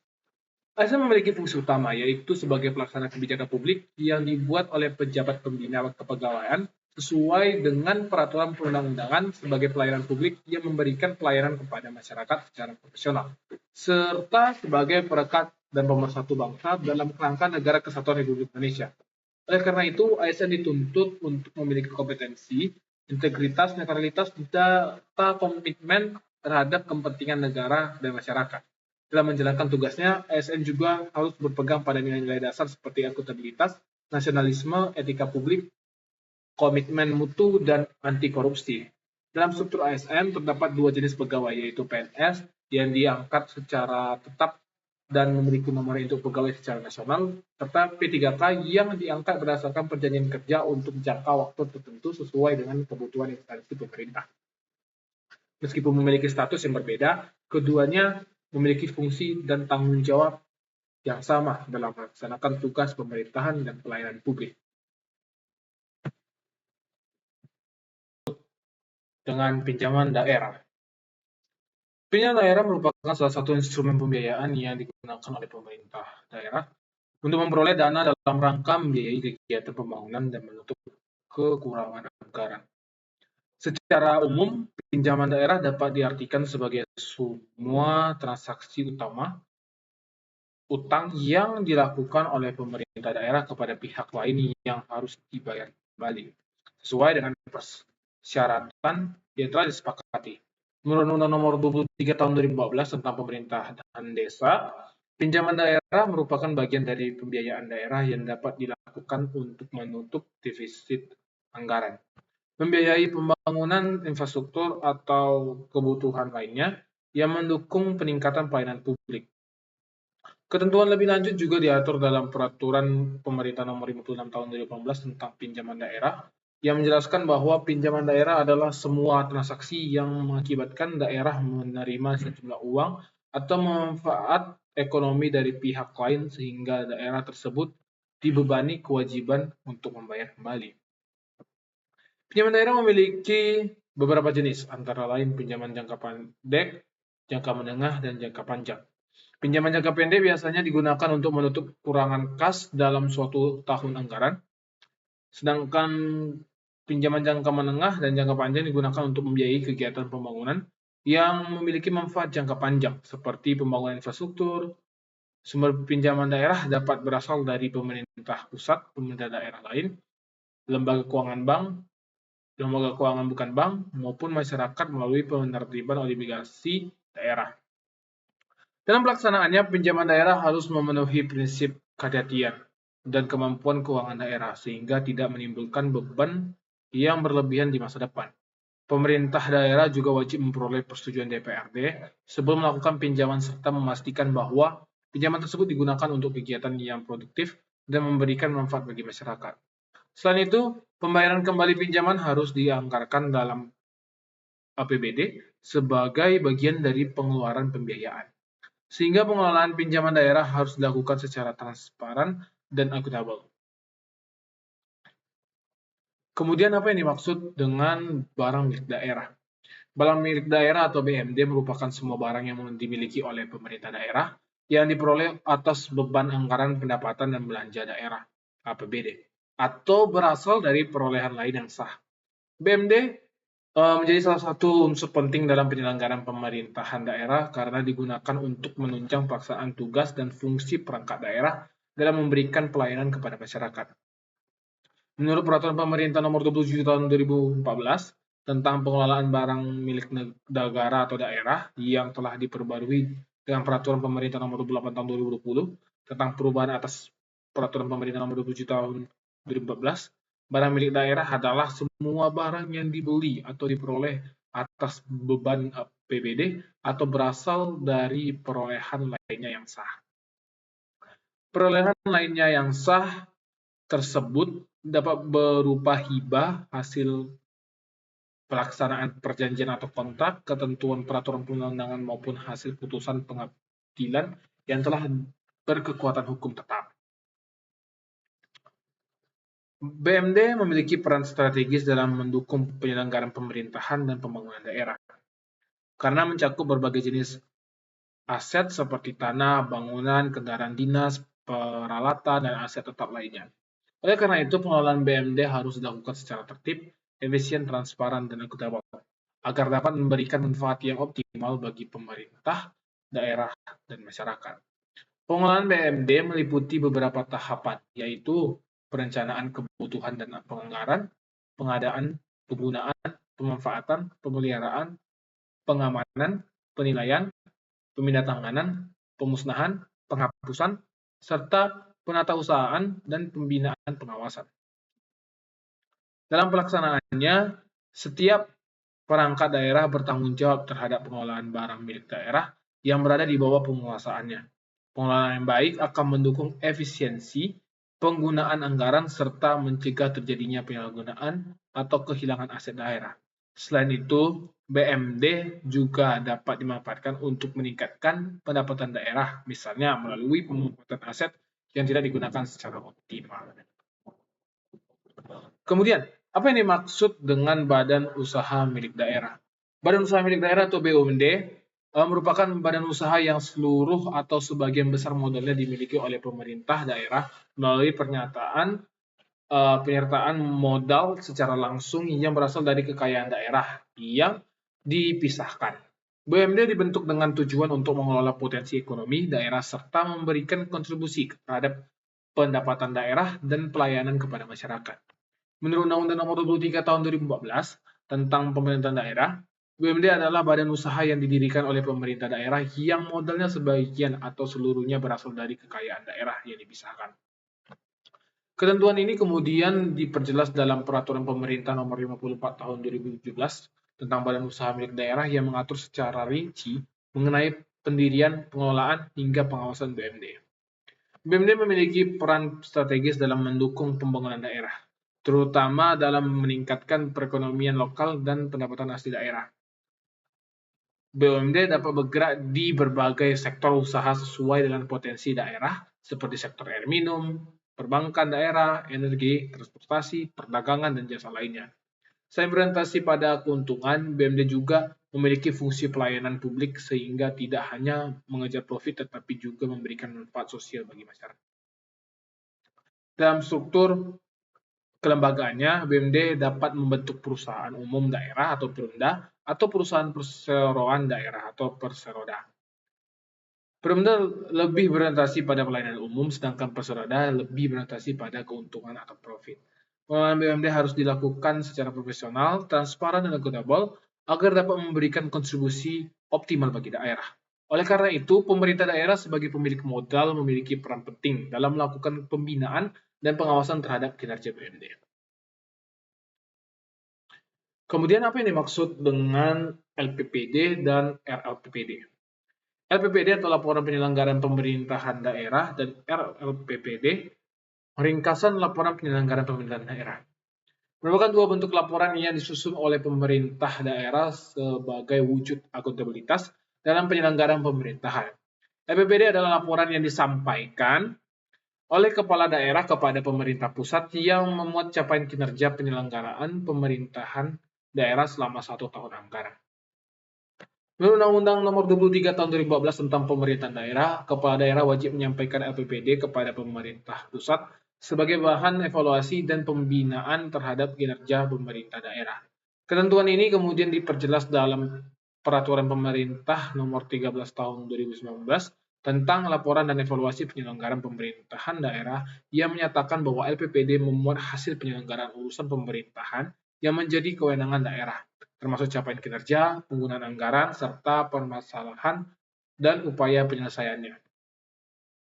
LPPD memiliki fungsi yang sangat penting sebagai alat evaluasi bagi pemerintah pusat dalam menilai kinerja pemerintahan daerah. Melalui LPPD, pemerintah pusat dapat mengetahui sejauh mana keberhasilan daerah dalam melaksanakan urusan pemerintahan, memberikan pelayanan publik, serta mencapai target pembangunan yang telah ditetapkan. Hasil evaluasi terhadap LPPD ini kemudian dapat digunakan sebagai dasar dalam pembinaan pengawasan, serta pemberian penghargaan atau sanksi kepada pemerintah daerah. Sementara itu RLPPD, ringkasan LPPD merupakan bentuk ringkasan dari LPPD yang disampaikan kepada masyarakat sebagai wujud transparansi dan keterbukaan informasi publik. RLPPD berisi informasi yang lebih sederhana dan mudah dipahami oleh masyarakat terkait capaian kinerja pemerintah daerah dalam 1 tahun anggaran. Tujuan dari LPPD adalah agar masyarakat dapat mengetahui dan menilai kinerja pemerintah daerah secara langsung, sehingga dapat meningkatkan partisipasi masyarakat dalam pengawasan penyelenggaraan pemerintahan. Dalam praktiknya, LPPD biasanya dipublikasikan melalui berbagai media seperti website resmi pemerintah daerah, media cetak, atau media lainnya yang dapat diakses oleh masyarakat. Hal ini sejalan dengan prinsip good governance yang menekankan pada transparansi, akuntabilitas, dan partisipasi publik dalam penyelenggaraan pemerintahan. Kemudian apa yang dimaksud dengan AAD? AAD atau Alokasi Dana Desa merupakan dana yang dialokasikan oleh pemerintah kabupaten kota kepada desa yang bersumber dari anggaran pendapatan dan belanja daerah atau APBD. Setelah dikurangi dana alokasi khusus atau DAK. ADD merupakan bagian dari dana pertimbangan yang diterima oleh daerah dan kemudian dibagikan kepada desa untuk mendukung penyelenggaraan pemerintahan desa, pelaksanaan pembangunan, pembinaan kemasyarakatan, serta pemberdayaan masyarakat desa. Menurut Undang-Undang Nomor 6 Tahun 2014 tentang Desa, pemerintah daerah, kabupaten atau kota wajib mengalokasikan dana desa dalam APBD untuk setiap desa. Ketentuan ini diperjelas dalam Peraturan Pemerintah Nomor 43 Tahun 2014 tentang Peraturan Pelaksanaan Undang-Undang Desa yang menyatakan bahwa ADD bersumber dari dana perimbangan yang diterima kabupaten atau kota dengan besaran tertentu yang ditetapkan sesuai kemampuan keuangan daerah. ADD memiliki tujuan utama untuk meningkatkan kemampuan keuangan desa sehingga desa dapat lebih mandiri dalam mengelola pembangunan dan pelayanan kepada masyarakat. Dan ini digunakan untuk membiayai berbagai kegiatan di desa seperti pembangunan infrastruktur desa, jalan desa, jembatan, dan drainase, peningkatan pelayanan publik, serta program pemberdayaan masyarakat. Selain itu, ADD juga digunakan untuk mendukung operasional pemerintahan desa, termasuk penghasilan tetap perangkat desa. Dalam pengelolaannya, ADD harus dilaksanakan secara transparan, akuntabel, partisipatif, serta tertib dan disiplin anggaran. Pemerintah desa wajib menyusun perencanaan penggunaan ADD melalui musyawarah desa agar sesuai dengan kebutuhan dan prioritas masyarakat. Selain itu, penggunaan ADD juga harus dipertanggungjawabkan melalui laporan keuangan desa sebagai bentuk akuntabilitas kepada pemerintah daerah dan masyarakat.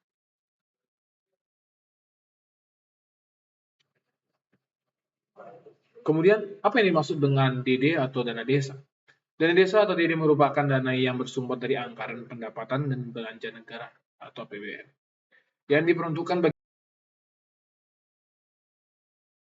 Kemudian apa yang dimaksud dengan dana desa? Dana desa merupakan dana yang bersumber dari anggaran pendapatan dan belanja negara atau APBN yang diperuntukkan bagi desa dan ditransfer melalui anggaran pendapatan dan belanja daerah kabupaten kota untuk digunakan dalam penyelenggaraan pemerintahan, pelaksanaan pembangunan, pembinaan kemasyarakatan, serta pemberdayaan masyarakat desa. Undang-Undang Nomor 6 Tahun 2014 tentang Desa, dana desa adalah dana yang bersumber dari APBN yang diperuntukkan bagi desa yang ditransfer melalui APBD kabupaten kota dan digunakan untuk membiayai penyelenggaraan pemerintahan desa dan membangun desa. Ketentuan ini kemudian diatur lebih lanjut dalam berbagai peraturan pemerintah dan peraturan Menteri Keuangan yang mengatur mekanisme penyaluran, penggunaan, dan pertanggungjawaban dana desa.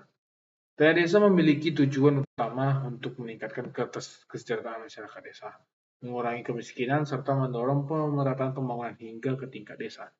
Dana ini digunakan untuk berbagai kegiatan seperti pembangunan infrastruktur desa, jalan desa, jembatan sarana air bersih, peningkatan kualitas pelayanan publik, pengembangan ekonomi lokal, serta pemberdayaan masyarakat. Selain itu, dana desa juga diarahkan untuk mendukung program prioritas nasional seperti penanganan kemiskinan ekstrim, ketahanan pangan, dan pengembangan desa berbasis potensi lokal. Dalam pengelolaannya, dana desa harus dilaksanakan berdasarkan prinsip transparansi, akuntabilitas, partisipatif, dan tata tertib dan disiplin anggaran. Pemerintah desa wajib melibatkan masyarakat dalam perencanaan penggunaan dana desa melalui musyawarah desa agar program yang dilakukan sesuai dengan kebutuhan masyarakat.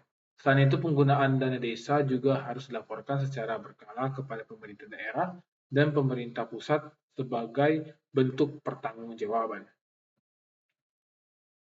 Kemudian apa yang dimaksud dengan APBDes?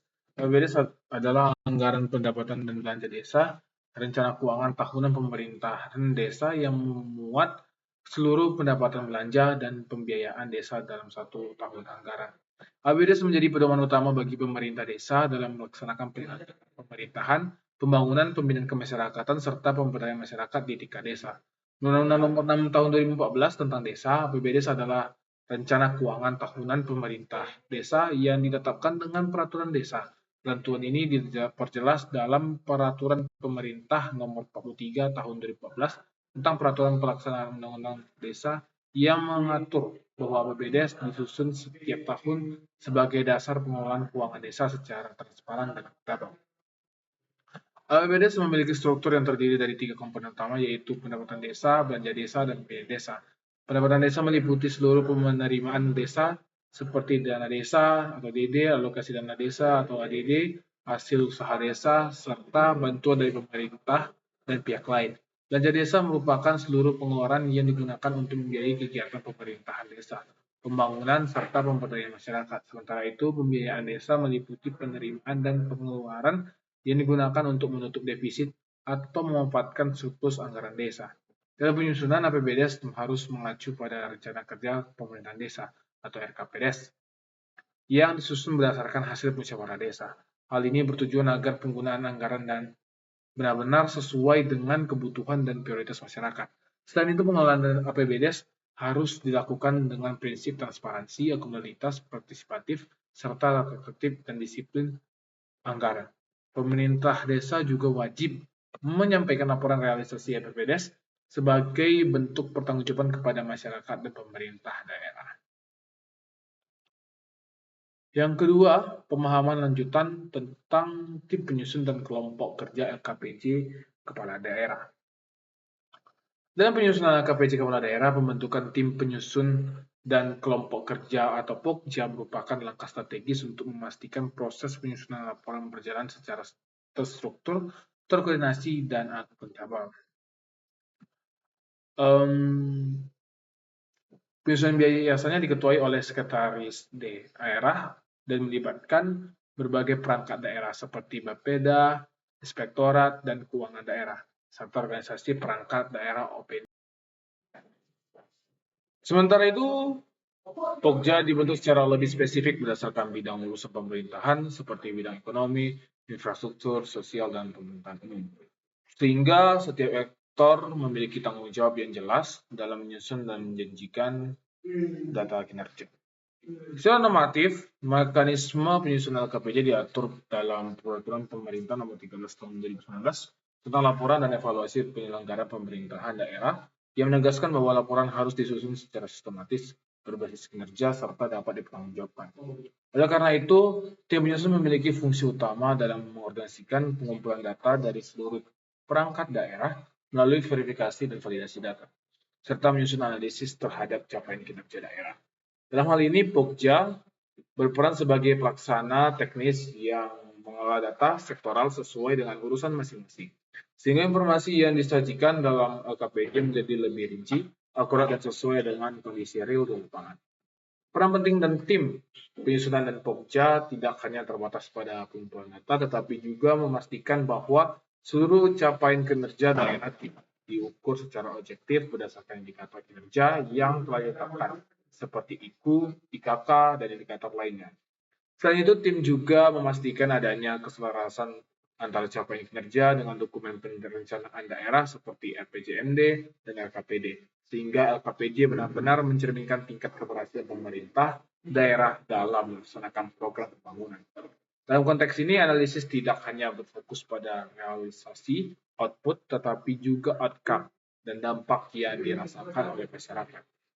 Lebih lanjut, tim penyusun juga memiliki tanggung jawab untuk menjamin konsistensi antara realisasi anggaran dengan capaian kinerja. Artinya, setiap penggunaan anggaran harus dapat dikaitkan dengan hasil yang dapat dicapai, sehingga prinsip value for money dapat terwujud. Hal ini menjadi sangat penting dalam rangka meningkatkan akuntabilitas pengelolaan keuangan daerah serta mendukung terwujudnya tata kelola pemerintahan yang baik atau good governance. Tim juga harus mampu mengidentifikasikan permasalahan yang dihadapi dalam pelaksanaan program, termasuk akar permasalahan serta perumusan solusi yang telah tepat sebagai bahan perbaikan ke depan. Kemudian, Inspektorat Daerah, Tipologi, Struktur, dan Tupoksi. Inspektorat Daerah merupakan salah satu perangkat daerah yang memiliki fungsi strategis sebagai aparat pengawas urusan internal pemerintah atau APIP dalam penyelenggaraan pemerintahan daerah. Inspektorat berperan dalam melakukan pengawasan terhadap pelaksanaan urusan pemerintahan, pengelolaan keuangan daerah, serta kinerja perangkat daerah agar berjalan sesuai dengan ketentuan peraturan pembangunan. Secara normatif, kedudukan dan peran Inspektorat Daerah diatur dalam Undang-Undang Nomor 23 Tahun 2014 tentang Pemerintahan Daerah serta diperjelas dalam Peraturan Pemerintah Nomor 12 Tahun 2012 tentang pembinaan dan pengawasan penyelenggaraan pemerintahan daerah yang menegaskan bahwa Inspektorat Daerah bertanggung jawab kepada kepala daerah dan memiliki fungsi pengawasan internal yang independen dan profesional. Dalam tipologi organisasi, Inspektorat Daerah diklasifikasikan ke dalam beberapa tipe, yaitu tipe A, B, dan C, yang ditentukan berdasarkan beban kerja organisasi. Penentuan tipologi ini mempertimbangkan berbagai faktor seperti jumlah penduduk, luas wilayah, jumlah perangkat daerah, serta kompleksitas penyelenggaraan pemerintahan di suatu daerah. Inspektorat tipe A umumnya terdapat pada daerah dengan tingkat kompleksitas tinggi dan jumlah penduduk besar, sedangkan tipe B dan C memiliki cakupan yang lebih kecil. Tipologi ini berpengaruh terhadap struktur organisasi, jumlah personel, serta kapasitas pengawasan yang dimiliki oleh Inspektorat Daerah. Struktur organisasi, Inspektorat Daerah dipimpin oleh seorang inspektur yang berada di bawah dan bertanggung jawab langsung kepada kepala daerah. Inspektorat biasanya terdiri dari sekretariat, inspektur pembantu wilayah atau IRBAN, serta kelompok jabatan fungsional auditor dan pengawas penyelenggaraan urusan pemerintahan daerah atau P2UPD. Struktur ini memungkinkan pelaksanaan pengawasan dilakukan secara sistematis dan berfokus pada masing-masing bidang atau wilayah kerja. Adapun tugas pokok dan fungsi atau tupoksi inspektorat daerah meliputi perencanaan program pengawasan, pelaksanaan audit, review, evaluasi, pemantauan, serta kegiatan pengawasan lainnya terhadap penyelenggaraan pemerintahan daerah. Inspektorat juga berperan dalam memberikan pembinaan dan konsultasi kepada perangkat daerah agar dapat meningkatkan kualitas pengelolaan keuangan dan kinerja. Selain itu, Inspektorat turut berperan dalam upaya pencegahan korupsi, peningkatan akuntabilitas, serta penguatan sistem pengendalian intern pemerintah atau SIP. Struktur organisasi inspektorat umumnya terdiri dari inspektur, sekretariat, inspektur pembantu atau irban wilayah atau bidang, kelompok jabatan fungsional atau TOR. Tugas pokok dan fungsi tupoksi dari inspektorat meliputi melaksanakan pengawasan terhadap pelaksanaan urusan pemerintahan daerah, melakukan audit, review, evaluasi, pemantauan, dan kegiatan pengawasan lainnya. Kemudian memberikan rekomendasi perbaikan kepada perangkat daerah, mengawal akuntabilitas visual RKPJ. Yang kemudian adalah Bapeda, tipologi, struktur, dan tupoksinya. Badan Perencanaan Pembangunan Daerah atau Bapeda merupakan perangkat daerah yang memiliki peran sangat strategis dalam menyusun, merealisasikan, dan mengendalikan perencanaan pembangunan daerah. Bapeda menjadi otak perencanaan pemerintah daerah karena bertanggung jawab memastikan bahwa seluruh program dan kegiatan pembangunan disusun secara sistematis, terarah, dan selaras dengan tujuan pembangunan daerah. Secara normatif, kedudukan dan peran Bapeda diatur dalam Undang-Undang Nomor 25 Tahun 2004 tentang Sistem Perencanaan Pembangunan Nasional serta Undang-Undang Nomor 23 Tahun 2014 tentang Pemerintahan Daerah yang menegaskan bahwa perencanaan pembangunan daerah harus dilakukan secara terpadu, terkoordinasi, dan berkesinambungan. Dalam tipologi organisasi, Bapeda juga diklasifikasikan ke dalam tipe A, B, dan C berdasarkan kapasitas dan beban kerja daerah. Penentuan tipologi ini mempertimbangkan jumlah penduduk, luas wilayah, kemampuan keuangan daerah, serta kompleksitas permasalahan pembangunan. Bapeda tipe A umumnya terdapat pada daerah besar dengan tingkat pembangunan dan permasalahan yang kompleks, sehingga memiliki struktur organisasi yang lebih lengkap dan sumber daya manusia yang lebih banyak. Sementara itu, Bapeda tipe B dan C memiliki struktur yang lebih sederhana sesuai dengan kebutuhan daerah masing-masing. Secara struktur organisasi, Bapeda dipimpin oleh seorang kepala badan yang berada di bawah dan bertanggung jawab kepada kepala daerah melalui sekretaris daerah. Struktur Bapeda biasanya terdiri dari sekretariat dan beberapa bidang seperti bidang perencanaan makro, bidang ekonomi, bidang infrastruktur dan kewilayahan, serta bidang sosial dan pemerintahan. Pembagian bidang ini mencerminkan fungsi koordinasi Bapeda dalam mengintegrasikan berbagai sektor pembangunan agar berjalan secara sinergis. Adapun tugas pokok atau fungsi tupoksi Bapeda meliputi penyusunan dokumen perencanaan pembangunan daerah seperti RPJPD, RPJMD, dan RKPD. Koordinasi perencanaan antar perangkat daerah serta pengendalian dan evaluasi pelaksanaan pembangunan. Bapeda juga berperan dalam melaraskan kebijakan pembangunan daerah dengan kebijakan nasional dan provinsi, sehingga tercipta kesinambungan pembangunan. Selain itu, Bapeda menjadi penghubung antara perencanaan dan penganggaran, sehingga program yang direncanakan dapat diimplementasikan melalui APBD secara efektif. Kemudian ada Biro atau Bagian Administrasi Pemerintahan atau Setda. Pada tingkat pemerintahan daerah, fungsi administrasi pemerintahan dilaksanakan oleh perangkat yang berada di lingkungan sekretariat daerah, yaitu Biro Pemerintahan pada tingkat provinsi dan Bagian Pemerintahan pada tingkat kabupaten kota. Perbedaan nomenklatur ini disesuaikan dengan struktur organisasi pemerintahan daerah, di mana pada provinsi digunakan istilah biro, sedangkan pada kabupaten kota digunakan istilah bagian. Secara normatif, pengaturan mengenai perangkat daerah termasuk sekretariat daerah diatur dalam Undang-Undang Nomor 23 Tahun 2015 tentang Pemerintahan Daerah, serta peraturan turunannya yang mengatur pembentukan dan susunan organisasi perangkat daerah. Biro Pemerintahan pada Sekretariat Daerah Provinsi memiliki tugas membantu kepala daerah melalui sekretariat daerah dalam melaksanakan fungsi administrasi pemerintahan umum, pembinaan wilayah, serta koordinasi penyelenggaraan pemerintahan kabupaten kota. Struktur Biro Pemerintahan biasanya terdiri dari beberapa bagian yang menangani aspek seperti pemerintahan umum, otonomi daerah, kerjasama daerah, serta pembinaan kecamatan dan desa atau kelurahan. Hal ini mencerminkan peran strategis pemerintah provinsi sebagai koordinator dan pembina bagi pemerintah kabupaten atau kota di wilayahnya. Sementara itu, pada tingkat kabupaten kota, fungsi tersebut dilaksanakan oleh bagian pemerintahan yang berada di bawah sekretariat daerah.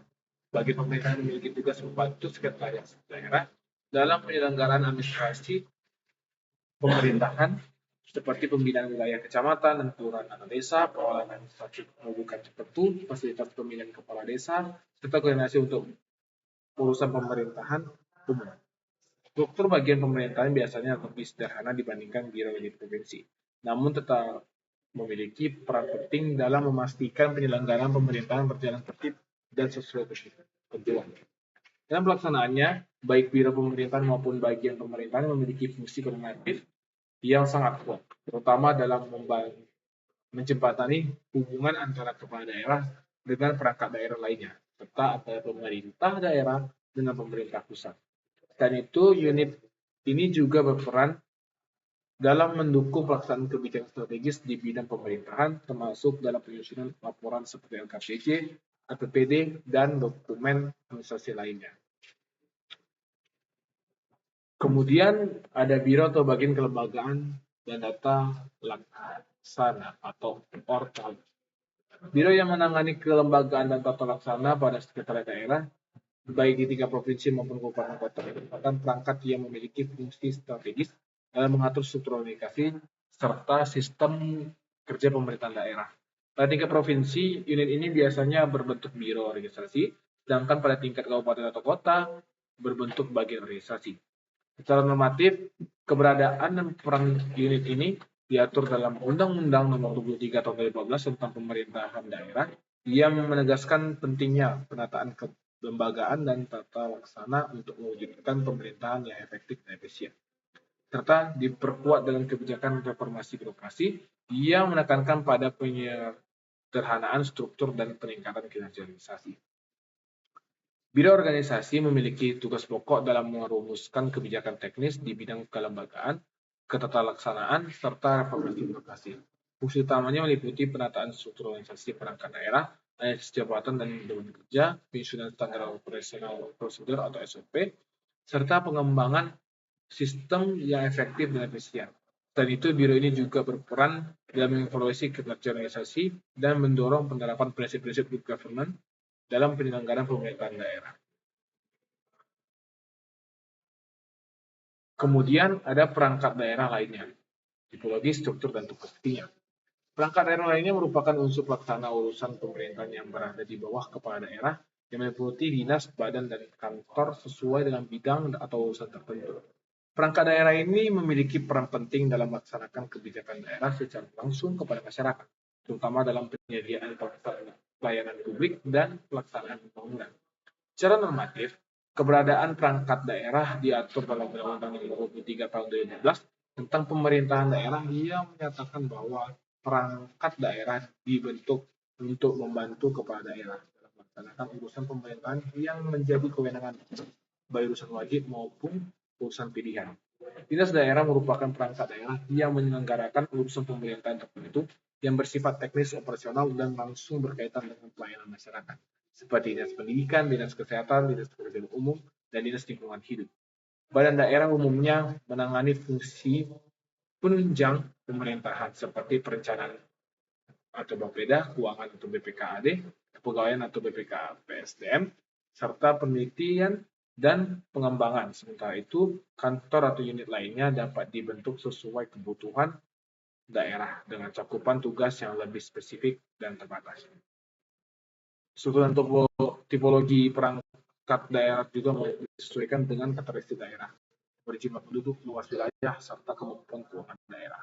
Hal ini bertujuan agar organisasi perangkat daerah dapat berjalan secara efektif dan efisien tanpa terjadi pemborosan sumber daya. Setiap perangkat daerah dipimpin oleh seorang kepala dinas atau kepala badan yang bertanggung jawab kepada kepala daerah melalui sekretaris daerah, serta memiliki tugas pokok dan fungsi atau tupoksi yang jelas sesuai bidangnya masing-masing.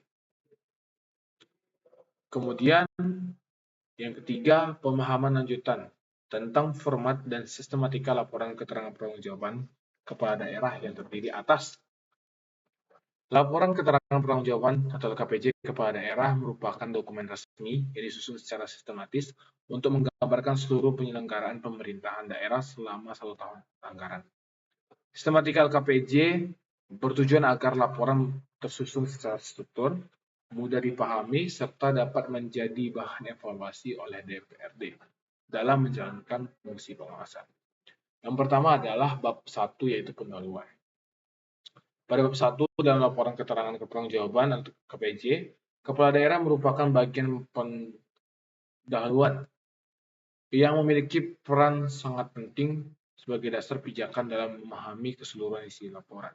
Pada bab ini disajikan gambaran umum mengenai latar belakang penyusunan KPJ, dasar hukum yang melandasi penyusunannya, serta kondisi umum daerah yang menjadi konteks pelaksanaan pemerintahan dan pembangunan selama 1 tahun anggaran. Secara normatif, penyusunan KPJ berpedoman pada Undang-Undang Nomor 23 Tahun 2014 tentang Pemerintahan Daerah dan Peraturan Pemerintah Nomor 13 Tahun 2019 tentang laporan dan evaluasi penyelenggaraan pemerintahan daerah yang menegaskan bahwa kepala daerah wajib menyampaikan laporan keterangan pertanggungjawaban kepada DPRD setiap akhir tahun anggaran. Selain itu, memuat dasar hukum, bab 1 juga menjelaskan visi dan misi kepala daerah yang menjadi arah utama pembangunan daerah. Visi dan misi ini biasanya merupakan penjabaran dari janji politik kepada kepala daerah yang telah dituangkan dalam dokumen perencanaan jangka menengah seperti PJMD. Oleh karena itu, bab 1 berfungsi sebagai pengantar untuk memahami keterkaitan antara kebijakan yang diambil dengan tujuan pembangunan yang ingin dicapai. Di samping itu, bab 1 juga menyajikan data umum daerah yang meliputi kondisi geografis, jumlah dan pertumbuhan penduduk, jumlah aparatur sipil negara atau ASN, serta gambaran keuangan daerah seperti realisasi pendapatan, belanja, dan pembiayaan. Kemudian, bagian dari bab 1 ini adalah satunya dasar hukum. Nah, dasar hukum dan laporan keterangan pertanggungjawaban KPJ kepala daerah merupakan bagian yang sangat penting karena menjadi landasan normatif dalam penyelenggaraan pemerintahan daerah serta penyusunan laporan itu sendiri. Kemudian fungsi dasar hukum adalah untuk menjamin legalitas penyusunan KPJ, menunjukkan bahwa laporan disusun sesuai ketentuan, kemudian memberikan legitimasi atas kebijakan kepala daerah. Nah, pada 1.2, visi dan misi kepala daerah. Visi dan misi kepala daerah merupakan arah pembangunan daerah yang menjadi pedoman utama dalam pelaksanaan seluruh program dan kegiatan pemerintahan daerah. Dalam konteks laporan keterangan pertanggungjawaban LKPJ, bagian ini memiliki peran penting untuk menunjukkan keterkaitan antara capaian kinerja pemerintah daerah dengan tujuan pembangunan yang telah ditetapkan dalam dokumen perencanaan khususnya RPJMD. Yang kemudian 1.3 data umum daerah. Bagian ini berisi profil daerah secara umum sebagai konteks dalam menilai kinerja pemerintah daerah meliputi.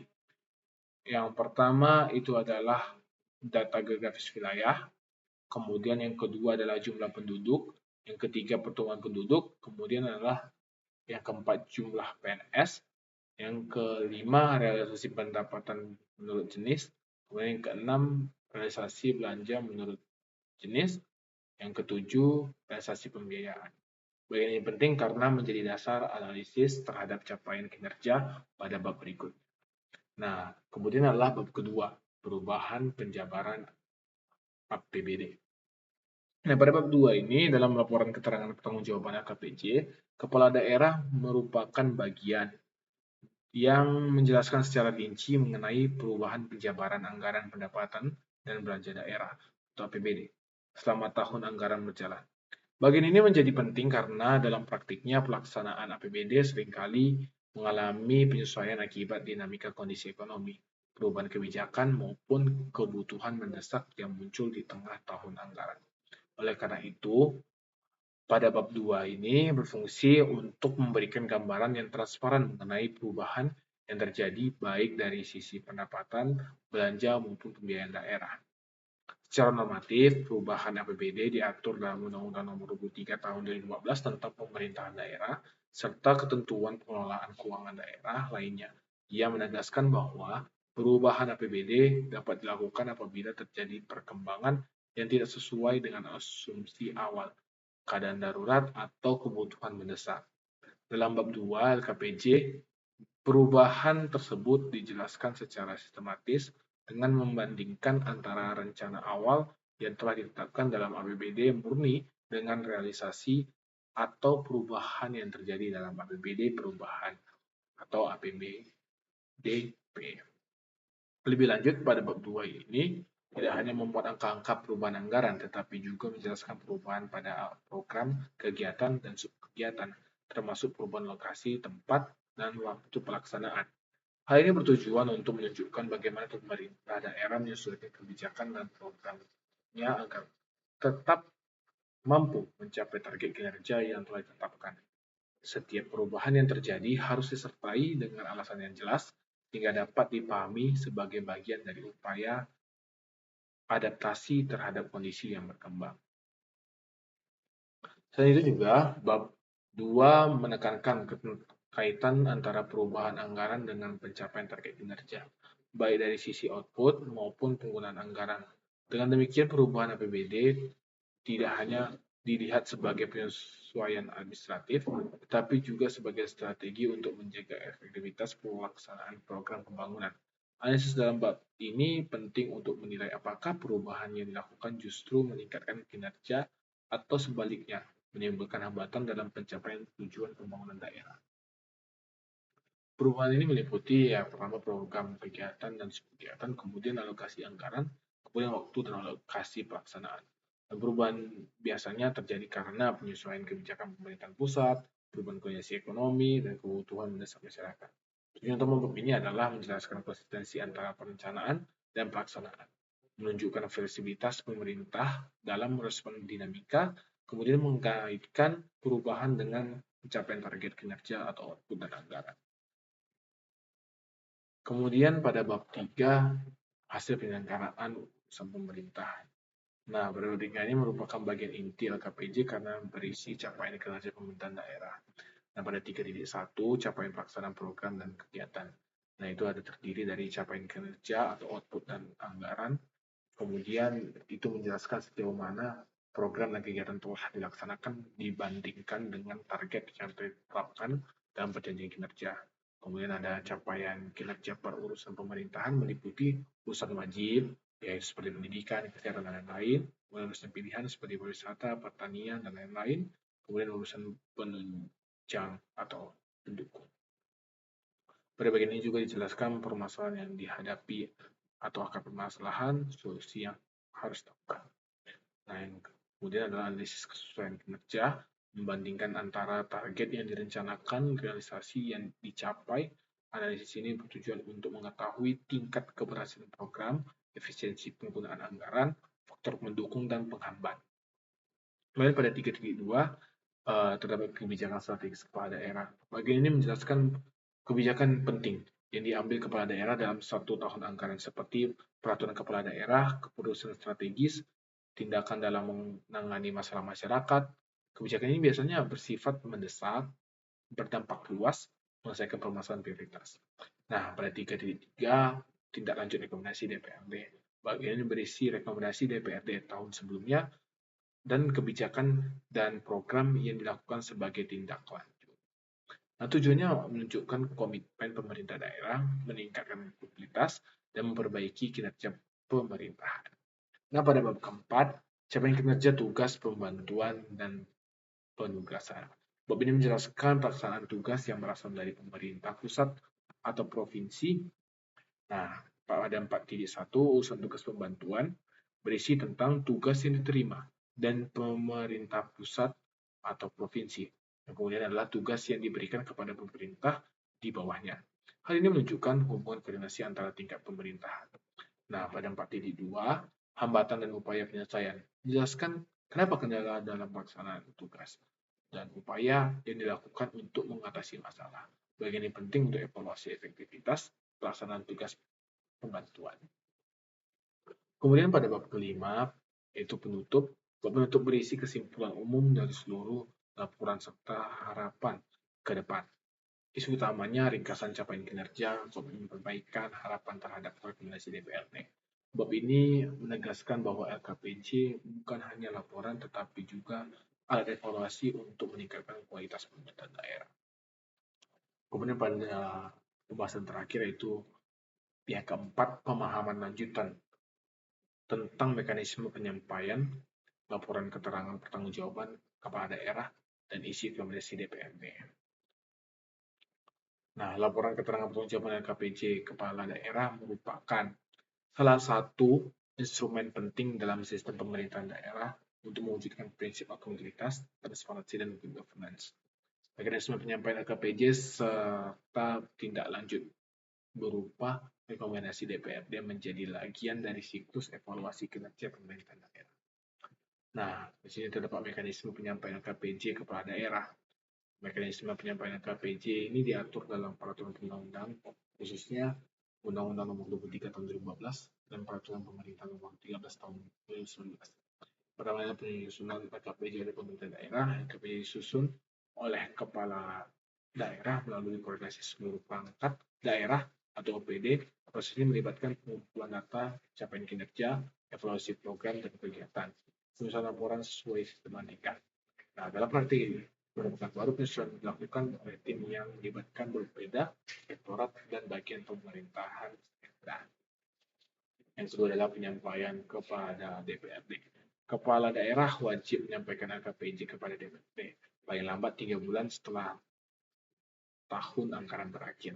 Sampaikan dalam rapat paripurna DPRD. Contoh konkret, baru LKPJ tahun anggaran 2024 disampaikan pada sekitar Maret 2025 dalam sidang paripurna DPRD. Kemudian ketiga adalah pembahasan oleh DPRD. Setelah disampaikan, DPRD melakukan pembahasan melalui pembentukan panitia khusus atau pansus, rapat kerja dengan OPD terkait, pendalaman materi LKPJ. Tujuan pembahasan, menilai capaian kinerja pemerintah daerah, mengidentifikasikan permasalahan, menyusun rekomendasi. Yang keempat adalah penyampaian rekomendasi DPRD.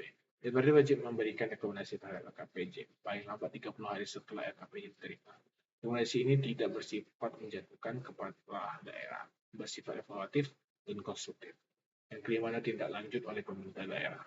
Kepala daerah wajib menindaklanjuti rekomendasi DPRD, menggunakannya sebagai bahan perbaikan menjadi dasar penyusunan kebijakan tahun berikutnya. Nah, yang B adalah isi rekomendasi DPRD terhadap LKPJ. Rekomendasi DPRD merupakan hasil evaluasi terhadap kinerja pemerintah daerah yang memiliki peran strategis dalam meningkatkan kualitas pemerintahan. Yang pertama adalah evaluasi kinerja program dan kegiatan. DPRD memberikan penilaian terhadap tingkat keberhasilan program, kesesuaian antara target dan prestasi.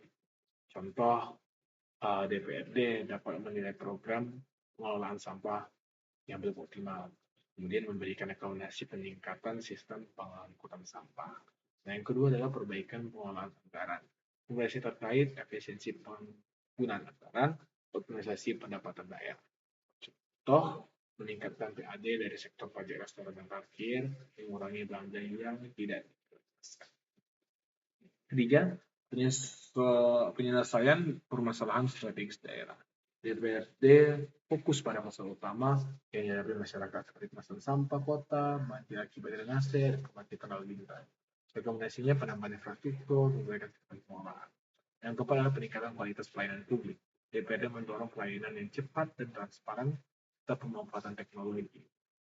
Nah, yang kelima adalah penguatan tata kelola pemerintahan, rekomendasi terkait reformasi birokrasi, peningkatan kinerja ASN, penguatan pengawasan internal. Nah, yang keenam adalah tindak lanjut rekomendasi sebelumnya. DPRD juga mengevaluasi apakah rekomendasi tahun sebelumnya sudah dilaksanakan. Jika belum, DPRD akan melanjutkan kembali rekomendasi tersebut. Yang ketiga adalah analisis penting. Ini nilai tambah jawaban kamu. Mekanisme LKPJ menunjukkan adanya check and balance antara eksekutif kepala daerah di DPRD. Namun dalam praktik sering ditemukan rekomendasi DPRD kurang ditindaklanjuti secara maksimal, kurang disinkronisasi antara perencanaan dan pelaksanaan.